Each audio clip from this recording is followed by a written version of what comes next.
already the top-ranked female paraglider in the world. Eva Wieniawska, who is the first woman on this event.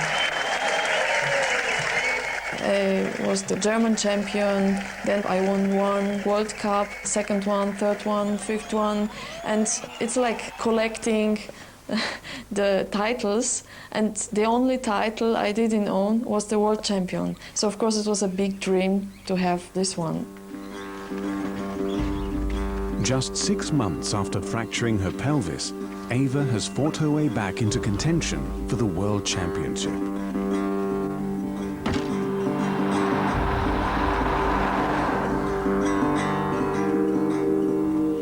In just a few short years, the outback town of Manila has become a mecca for paragliders the world over.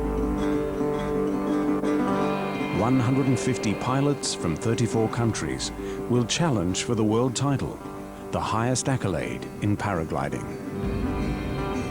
Before the World Championships in Manila, I had a big accident in Switzerland. I had to work a lot on my physical strength to get to the top again. You're listening to Breakfast, ABC New England Northwest. A big hello to paraglider pilots from around the world in town for the paragliding championships. The forecast looking clear, variable winds, but some storm clouds brewing this afternoon. In the week before the World Championships, Eva and the German team are taking part in a cross-country event called the XC Open. I wanted to participate in the XC Open, to know about the area, where are the good places, where are the difficult parts, just to be prepared for the Worlds.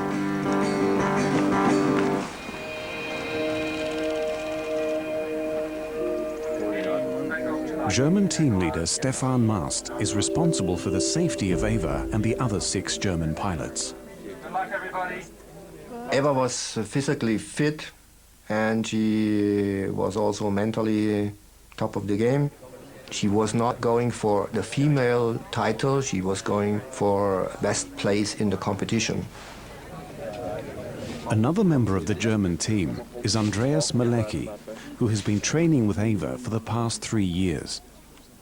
Eva is a very important pilot, one of the best girls from the world, and she will beat the boys, not only the girls.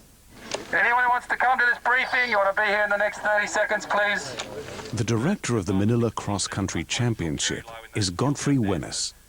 One of the most experienced pilots in the world, Wennes is the former world record holder for long-distance paragliding. The person that wins an XC Open World Series event, which is an endurance event as opposed to a drag race, is the person that flies the furthest by the end of the day. So it needs not just speed, but endurance. And it's not just a physical endurance, it's also mental endurance. In a cross-country event, pilots are permitted to fly in any direction they choose. The early start of the clouds is to the north of us here, and you can see to the north of us is where they are the biggest now, so quite obvious. By the time the pilots assemble on Mount Bora for their weather briefing, the threat of severe thunderstorms to the north has increased dramatically. And that I made quite clear for them, that there was a line there. If you get there early, you'll be able to pass through and continue on a long flight. But if you get there late, you might be stuck at a dead end, effectively.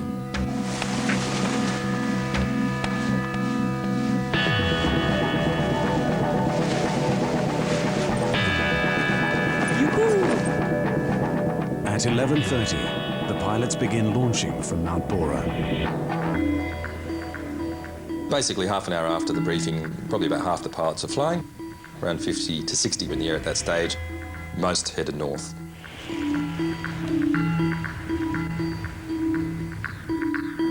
Paragliders use rising columns of hot air known as thermals to gain altitude. When cross-country flying, they make distance by climbing in these thermals and using the prevailing winds to glide down from one to another. Clouds in our game are, of course, lift, and the quicker it is, the faster you go on your average speed. So the guys are looking for the bigger clouds in order to maximise their cross-country speeds. To win that day, they would have definitely had to fly with full tailwind and fly towards the emerging clouds and get past it before it turns into a line of thunderstorms or indeed some larger cells. After launching, the paragliders form into groups known as gaggles. Due to a southerly wind, most pilots in the first gaggle elect to fly north. With the clock already ticking, they need to quickly navigate past the areas of atmospheric instability that lie ahead.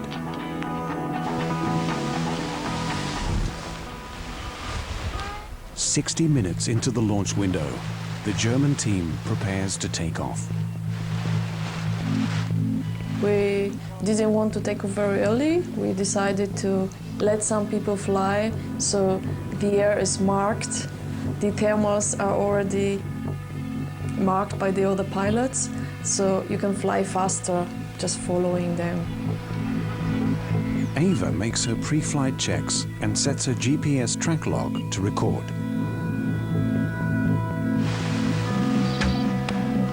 As we realized we have a southerly winds, we knew we have to fly north between those clouds. But they were that far that at the moment at the takeoff, it was not really looking like a big danger. You could see the clouds forming and popping up all over the places, that there was more activity to the north, but there was no real thunderstorm or pre-thunderstorm seen at that time. But Eva's friend, Austrian paraglider Gerold Emerseder, is already concerned about the possibility of a thunderstorm. When I first arrived at Mount Bora and I saw these clouds, I was sure inside that the day will be not good. I was sure about the humidity. I was sure about the possibility of thunderstorms inside of me. I was sure. But this is the problem with competitions. I felt a little pressure because I was in a competition, and you go flying. Freak storms are one of the biggest risks to paragliders at the top of their game. It's the one element they can't control. Once in the air, they're in constant radio contact with their ground crews, who monitor the weather and follow the pilots cross-country to retrieve them from their landing points. The first time I radio Stefan was when I was at the cloud base. Hier ist Eva für Stefan. Ich bin 20 Kilometer vom Startplatz, Höhe über 2000 Meter und Flugrichtung Nord. Alles klar bei mir. The first part of the flight was actually easy. I followed the ridge north, and I think about 20 km, then the ridge stops and the flatlands begins. At the time when people were launching and flying, and for the first hour or two of their flight, they thought it was a relatively standard cross-country day, very unremarkable in every respect. The group split up into two, so Eva was actually at the rear end of the lead group, so the front runners in her group were already through the section of clouds before the clouds started to get really big and strong above their heads. Gerold is now flying alongside Eva at the back of the lead gaggle. I knew about the problem with the clouds, but in a race we try to find good thermals. So on this day, our strategy was for our team to go between these clouds and to fly north as long as possible. 50 meters to their right is 42-year-old He Zhongpin, a member of the national Chinese team. Zhongpin had been flying since the 90s, and he was one of their senior pilots in the team, so the rest of the younger members of the team respected him. He was up there with the top pilots in the world, so he was right mixing it with them at that exact stage.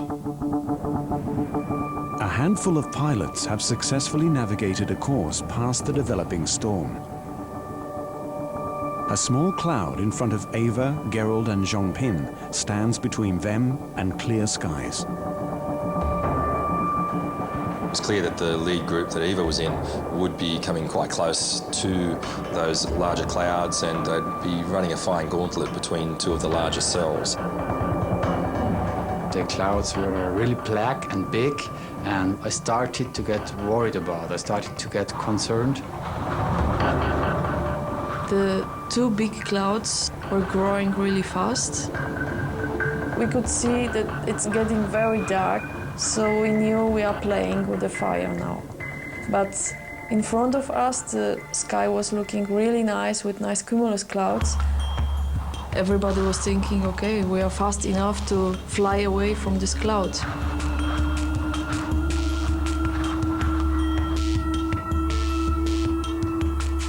Being an XC Open, the pilots get to make their own decisions once they start flying.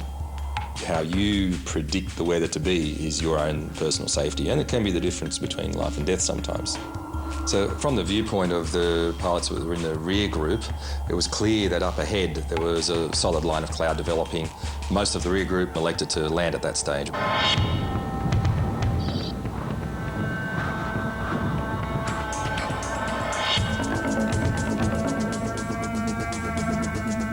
Nach 50, 60 Kilometern wurde es mir einfach viel zu heiß in der Luft. Also meine Schwelle war erreicht, wo ich einfach dachte, jetzt wird es zu gefährlich. Und dann funkte ich Stefan an und sagte, mir wird es jetzt zu gefährlich, ich gehe jetzt runter. Und in dem Augenblick habe ich dann gar nicht mehr realisiert, wo Eva dann auch war. Aber kurz vorher war sie noch einen Kilometer vor mir. As dozens of pilots start going to ground, the severity of the storm cell is becoming apparent. The clouds were forming into very high clouds, and it started to rain. We knew there's a big difference between thunderstorms in mountain terrains and in flatlands, but actually at that time we underestimated it, of course. We could see a very tall, towering cumulonimbus cloud just reaching its mature phase, where it was starting to develop very, very quickly, and some rain was just starting to appear on one corner of it. I had a cloud in front of me. I knew I cannot pass below the cloud, otherwise I get sucked into the cloud with the thermal, so I decided to fly around. On the flatlands around Manila, storms normally develop slowly over a matter of hours. But today, the clouds are growing rapidly, forming a line of cumulonimbus cells. If these cells merge, they will create a severe thunderstorm. The developing small cloud the pilots are trying to fly around suddenly gets sucked into the larger clouds, creating a massive storm cell, now measuring 20 kilometers wide. Eva, being at the back end of the lead group, would have seen the leaders flying away from her, and she was desperately trying to catch them, of course, to stay in contention. She would have seen a little bit of blue still ahead, but what she wouldn't have seen was how tall the clouds were and how dark and menacing they looked at that point.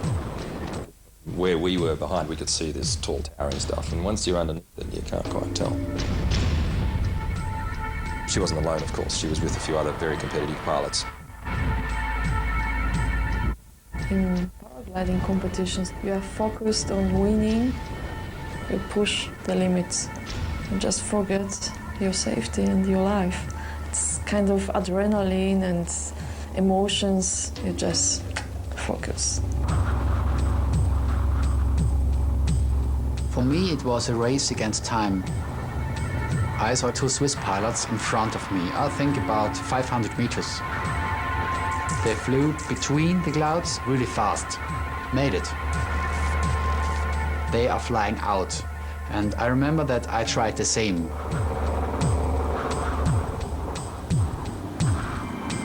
We were not fast enough. The two clouds started to growing up to one cloud. It was like the cloud catched me and there was no chance to get out of it. The clouds came together to form one very large cloud, and when that occurred, it was basically game over for Eva and the other pilots with her. It was like a giant hoover sucking them up to great heights, and they couldn't do anything about it at that point.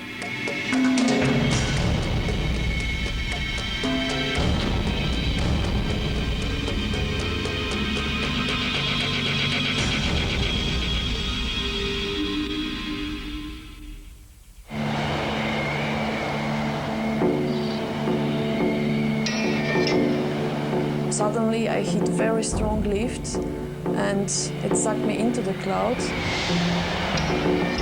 You can feel all the area of the glider pulling you up, and I felt pressed in my harness and just going up very fast. This phenomenon, known as cloud suck, is extreme lift due to a thermal at the base of towering cumulonimbus clouds. The taller the cloud, the greater the lift. At the center of the dreaded thunderstorm, this extremely strong updraft produces hail, rain, gale force winds, and cloud-to-cloud lightning. My heart was beating because I knew that we are now in a big shit and we have to go down as fast as we can. The pilots are forced to perform an emergency descent maneuver known as spiraling. A full spiral dive, the glider points at the ground, pulling a lot of G-force. Your face starts to feel like it's going back, your arms become very heavy, and all the time your instruments are beeping at you like crazy, the GPS is going and your compass is going around in circles. And that, in effect, is a very hard position to hold as well, but they know if they release it, that they'll get sucked up even quicker. I just couldn't manage, just physically. The power in the spiral is so strong that I almost black out. And that spiral dive can lead to descent rates in still air of around 20 metres a second, but the updraft itself would have been doing upwards of 30 or 40 metres per second when she got inside the cloud. So effectively she had no way to escape it whatsoever. She was stuck. I saw Eva on the left side of my field of vision. She made the spiral for 1 or 2 minutes, but then the thermal was so strong that it was like a hand picked her up and took her out. Moments later, Chinese pilot He Zhongpin is also sucked into the storm. Eva's friend Gerald continues to spiral to try to break out of the updraft. Gerald didn't realise at the time, but when he popped out the side of the storm, he was very lucky. He was just on the edge of the big storm that sucked up Eva. I got in a smaller thermal, then I had the chance. It was just a chance to go down. I was outside of the cloud.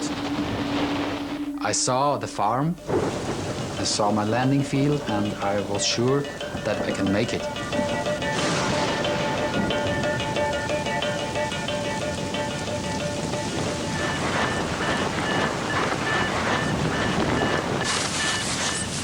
Landing near some old farm buildings, Gerald is forced to shelter from the fierce lightning storm. I ran to the other pilots, to the shelter. The lightnings were so strong and the wind is blowing, and we realized that maybe we can have a problem with the lightnings.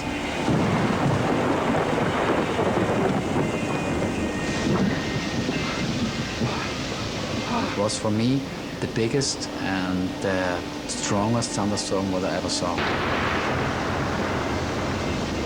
I was sure that Eva and the Chinese pilots will have a big problem. Maybe they will not be alive. Gerald makes contact with the Austrian team leader. He gives him his coordinates.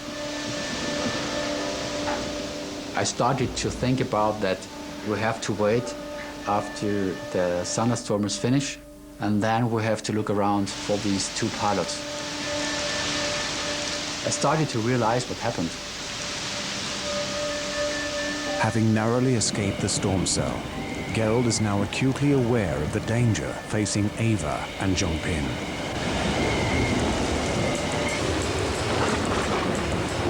I was very scared to be inside this thunderstorm. It's like you are in the middle of the ocean and suddenly you have 100 sharks around you. You cannot do anything. The only thing she could do was to keep the glider flying. That was critical. You don't know where you are in relation to the wing half the time because it's almost pitch black. So she's just trying to guess what's happening feel the pressure in the brakes, to understand if the glider's pitching forwards or backwards, with the hope in the background that maybe, just maybe, the storm might spit her out one side before it takes her up into the icy heights. In an extraordinary feat of endurance, Zhong Pin has battled his way to the edge of the storm cell. All of a sudden, as he was a little bit further away from Eva and more to the edge of the storm cloud released him and he started to come down. And at that point, lightning struck.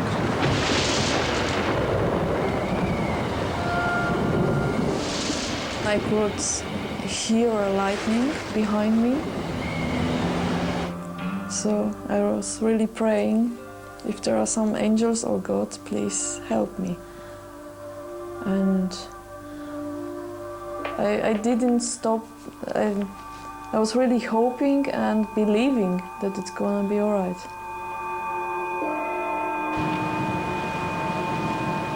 Driving the German retrieval van, team leader Stefan Mast remains unaware of the danger Eva faces. At that time, I didn't know where she is. I knew that she was far ahead of my position, and I only knew that I'm under heavy rain and I couldn't see her. Eva makes a desperate attempt to contact her support team.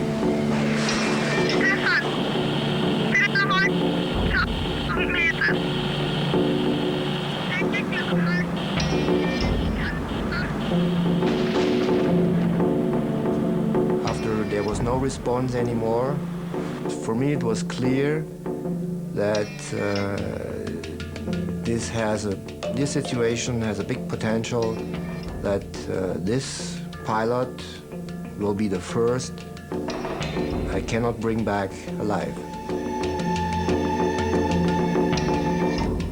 The lowest layer of the Earth's atmosphere, the troposphere, provides just enough oxygen for humans to survive. In mountaineering, the air above 7,000 meters is known as the death zone, where the body uses oxygen faster than it can be replenished. No one has ever been above 7,000 metres and survived before. In fact, previously pilots were even dying at 6,000 metres and 5,000 metres due to turbulence and hailstones and lack of oxygen and hypothermia. My eyes are getting black and all my energy, all my power just left me. No longer able to withstand the force of the storm, Eva is now being swept up towards the death zone.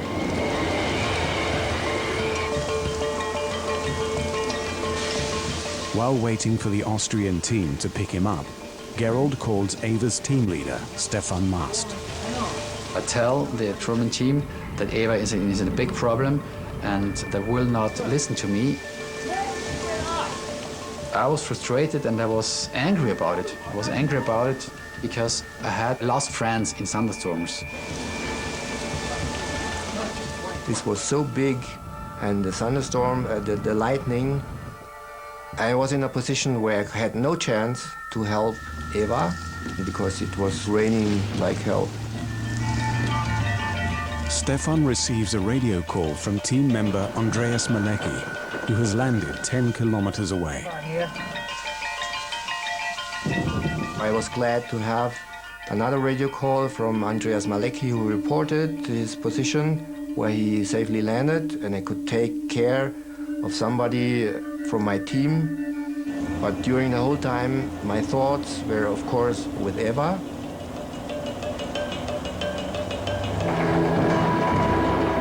Eva has now reached a height of almost 7,000 meters.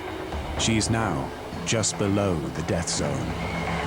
The GPS recording device was recording climb rates in excess of 40 meters a second at times, which is an incredible climb rate. Having been taken up into those heights so quickly, she only had 2 minutes to acclimatise. The atmosphere is getting thinner, there's less oxygen there. It's getting colder, down to minus 40 degrees, minus 45 degrees. And then she passes out, blacks out.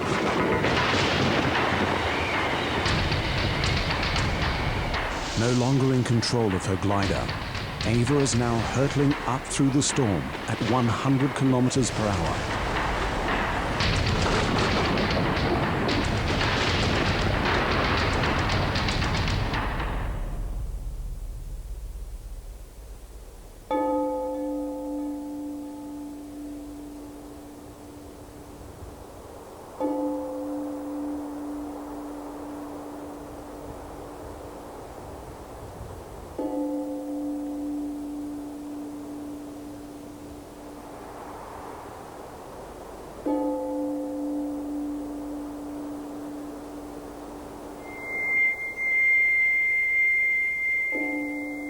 Ava's track log reads 9,946 meters, more than a kilometer higher than Mount Everest.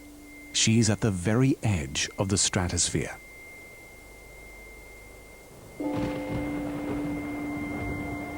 Exposed to temperatures of -55 degrees Celsius, her freezing body has lapsed into a hibernating state. The glider kept flying at that point, and at the very top of the storm cloud, the air isn't as turbulent anymore, so it didn't actually need any piloting inputs, because the paraglider is actually very stable due to a pendular situation. The pilot hangs underneath like a pendulum and gives it stability. So her being blacked out inherently wasn't such a dangerous thing. If anything, it might have even saved her life. The freezing temperature has slowed Ava's metabolism down. Her body now focuses its remaining resources on keeping her vital organs working. Lack of oxygen at that altitude, normally you would only survive 10 or 20 seconds. Mountaineers can survive at extreme altitudes in specialist clothing, with slow acclimatization and bottled oxygen. Ava, floating 10 kilometers above Earth, has only flimsy clothing and no life support. She should, in theory, already be dead. She needed to get down as quick as she could before the lack of oxygen and the temperature took its toll and killed her.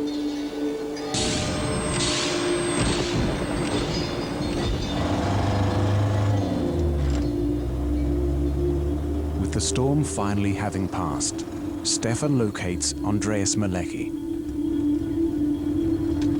Er kam dann auch aus dem Auto raus und und machte eigentlich keinen guten Gesichtsausdruck. Und er sagte mir, Eva ist in der Wolke.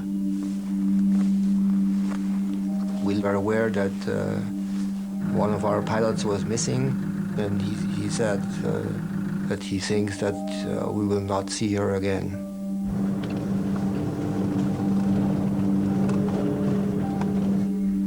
So dass wir dann eigentlich ganz klar die Vermutung hatten, das kann keiner überleben in dem Gewitter. Wenn man auf 4000 Meter ist und immer weiter nach oben gezogen wird, da ist Hagel, da ist Blitzschlag, da ist Erfrierung, da ist alles Mögliche. Das kann man nicht überleben. The German team starts to sweep the vast Manila flatlands for Ava. If she had escaped the storm and managed to land, she will almost certainly require medical assistance. Ja, also ich habe dann direkt versucht, Evas Handy anzutelefonieren. Und da war kein Freizeichen, also da hörte man gar nichts, also der Anschluss war tot.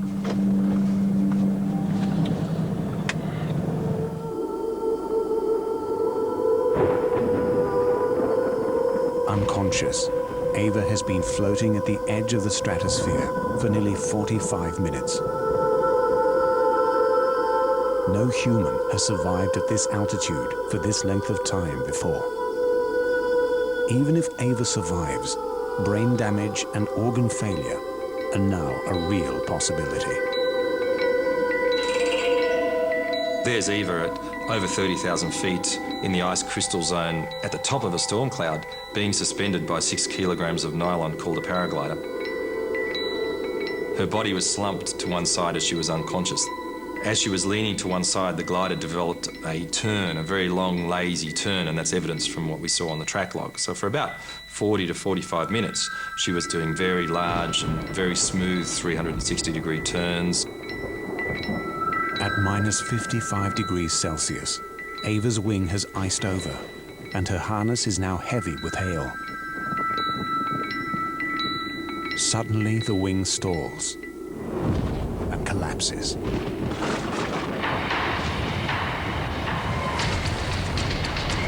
She's coming down through a very thin atmosphere, in excess of 200 kilometres an hour, which is faster than what you free fall at lower levels.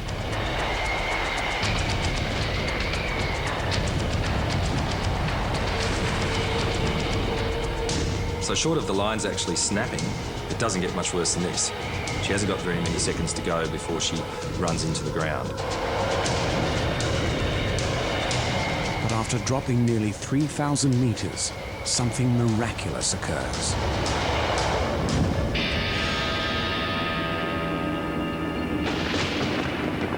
around 6,900 metres, the glider reopens and starts flying again, all by itself.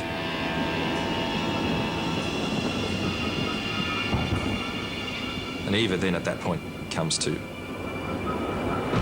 It's increased atmosphere, more oxygen, warmer conditions. Her body has reanimated itself, and she's got a last chance now to survive and get away from this cloud.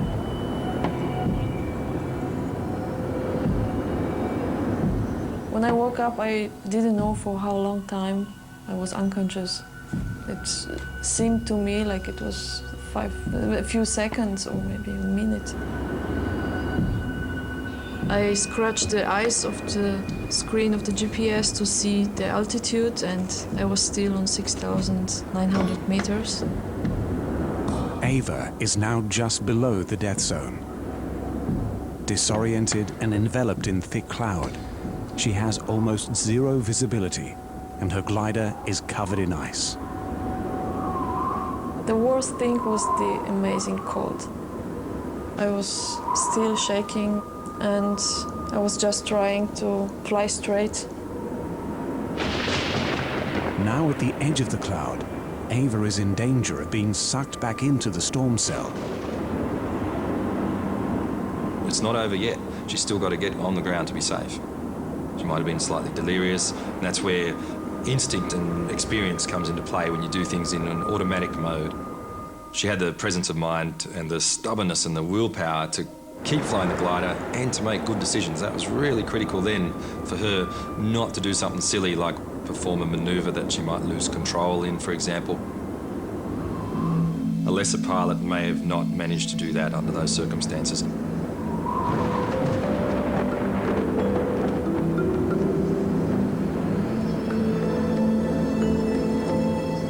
I knew I'm so close to death, and the only persons I was thinking about were my parents.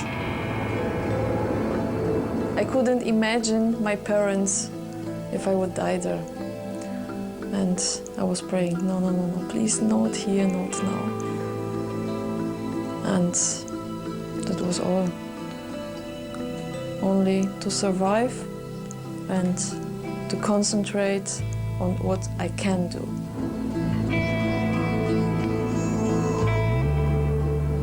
It was so cold that I realized I have to do something to get down faster, otherwise I will not survive. I decided to spiral, just soft to go down.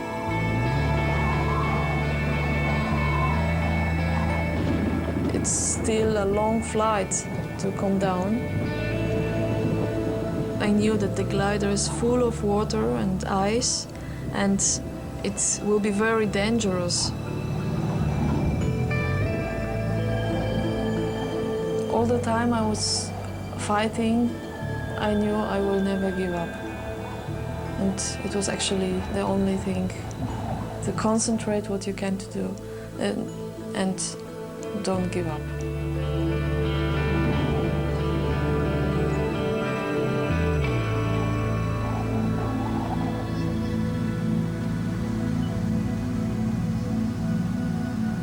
There was a rumor that one Chinese pilot was missing because there was no radio contact and nothing.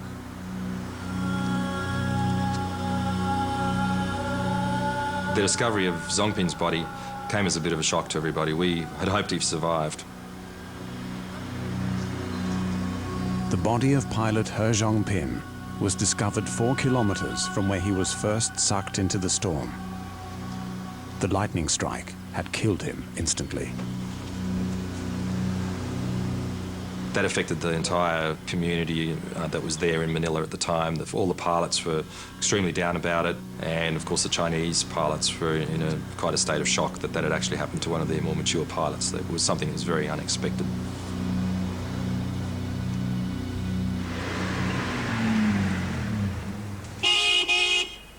After 20 minutes, the storm has passed the Austrian pilots trapped in the barn. Now, under clear skies, the Austrian team leader reaches Gerold, and they begin their desperate search for Eva. We didn't know where we can look. but we tried to look around for the orange wing, maybe to see her.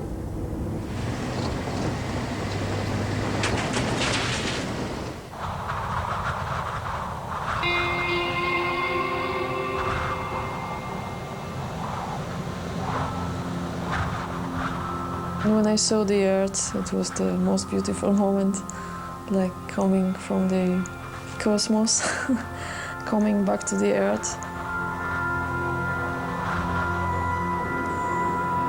After 45 minutes, slowly spiraling her way down, Eva is now 7 kilometers from where she was first sucked into the storm. I could see a small farm. I just turned against the wind and could land safely.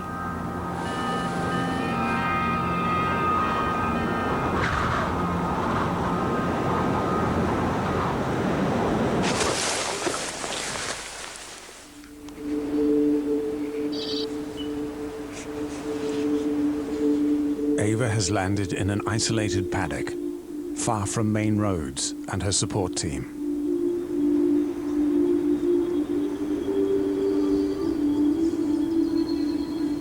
I didn't care about how long does it take to get home or if somebody's going to find me. I knew I survived and this was the most important. But I was so freezing that I was just thinking, what can I do to get warm?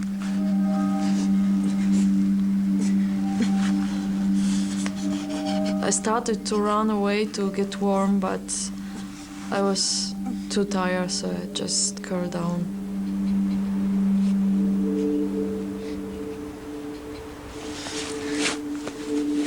I tried again to use my radio because I thought it's warmer, maybe it works now. But it didn't work at all.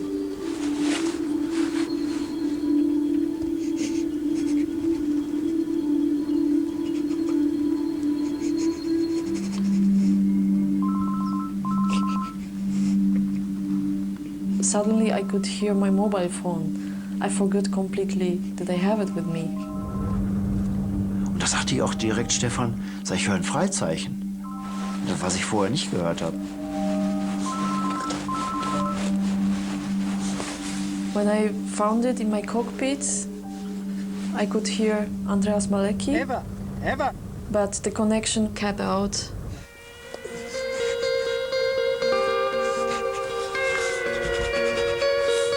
The reception was not perfect, so I decided to write the coordinates for my GPS in an SMS and send them when I have the reception again.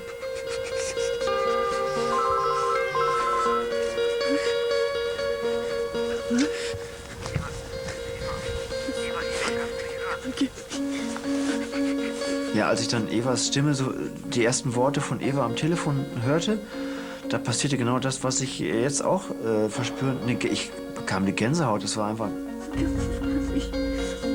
Und sie sagte, mir ist kalt, kommt schnell. Sag ich, Eva, gib mir uns die Koordinaten von dir. 6, 5. I was so happy I have contact with my team and I could give them the coordinates. I knew they are coming.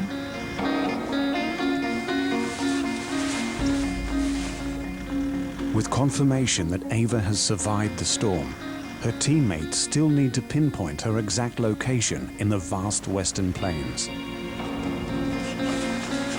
Eva's core body temperature has dropped below that required for normal metabolism and bodily function.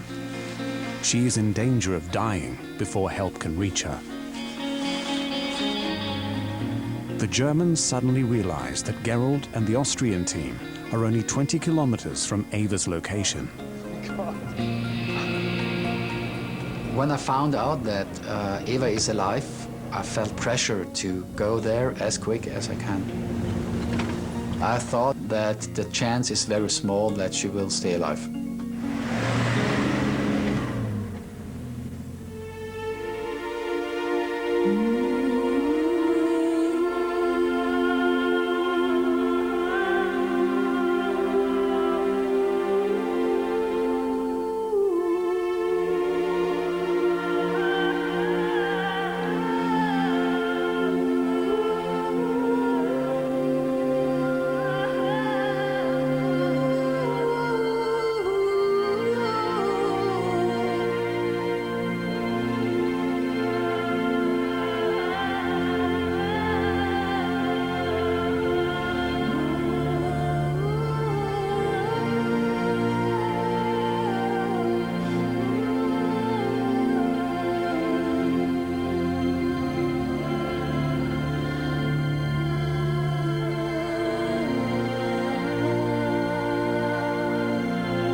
The Austrian team is shocked to find Eva's paraglider still intact and her harness almost completely filled with ice and hailstones.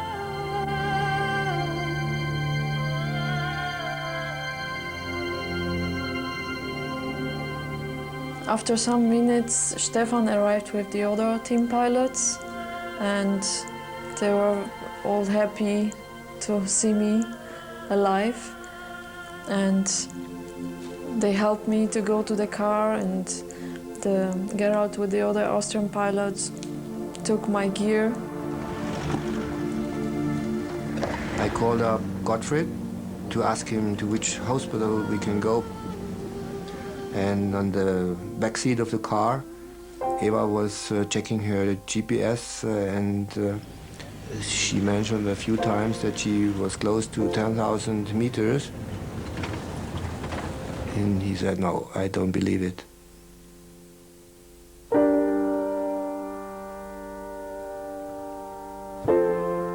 Die haben wir dann so einfach abgetan. So ein Gerät muss ja nicht optimal laufen, haben wir gedacht vorher.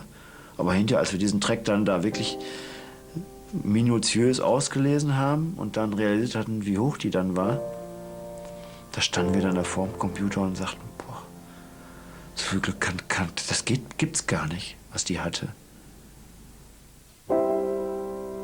I remember that I was not surprised, because I know how quick it worked inside the cloud, and I just remember that I was not surprised of the attitude, but I was, of course, surprised that she's still alive.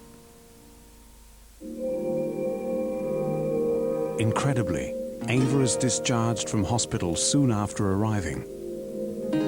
Her only visible injuries are frostbite to her ears and legs. The doctor couldn't imagine I survived at this altitude, and he measured the oxygen in my blood and said, everything looks fine. He couldn't believe. So all the hail... Word quickly spreads about Eva's miracle flight. A paraglider has told of being sucked into a thunderstorm, frozen, then spat out. Wisniewska was swept so high she suffered frostbite and passed out, but incredibly she caught in a thunderstorm in Australia whilst training for the World Championship. A second paraglider, a Chinese man, died in the storm. The euphoria surrounding Eva's survival was tempered by the tragic death of He Zhongpin. The tight-knit paragliding community was stunned. A lot of people focused on the survival of Eva, forgetting a little bit about the fact that someone had actually died as well. We actually didn't fly the next day as a result of the hearing of the news that he was found deceased.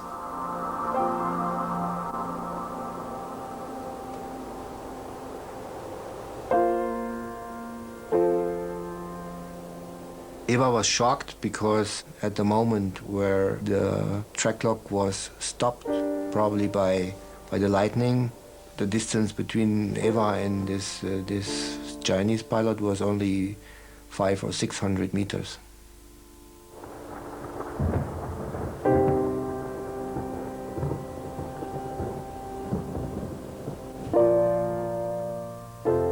I knew that what happened was the result of my mistake, and I knew in the future I have to take my decisions on myself and don't look what are the others doing. And I knew this will never happen again. There is still water inside. It's an absolutely amazing story, of course, that Eva survived in such an altitude. But for me, it's more interesting how she could land this paraglider, this wing. She was able to fly a very, very heavy wing, and she landed, and I don't know how she made it.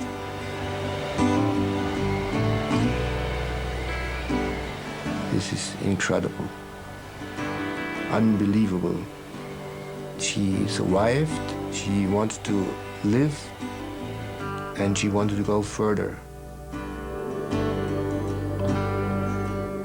Das gibt's kein zweites Mal sowas, dass man das überlebt.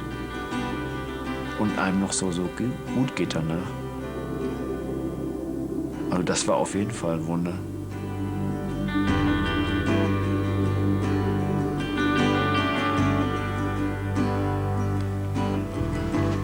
Six days later, in a remarkable show of courage, Eva makes her way back to the summit of Mount Bora. Most people would never fly again after that, and within a week when she was fine, she went out and flew again, which was extremely impressive for everyone to watch. TV crews were there. It was quite a moment actually to watch her take to the skies in the same glider as well, I might add.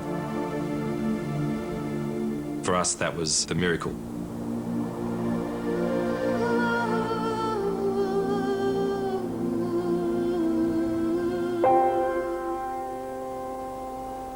I wanted to be alone and to have my peace. I had to think about the Chinese pilot. I couldn't understand why I could survive and him not. But then I knew, okay, I was lucky. Maybe I have some special reason to stay in this world.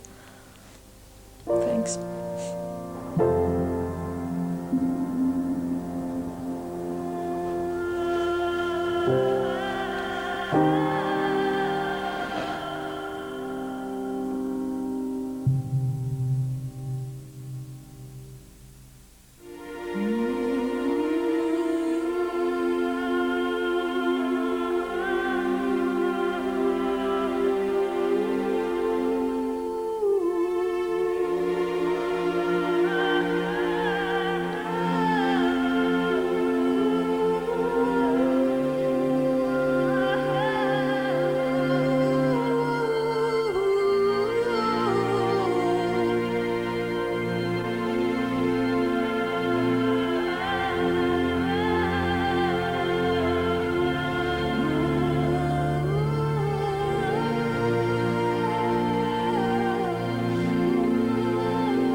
Next on ABC.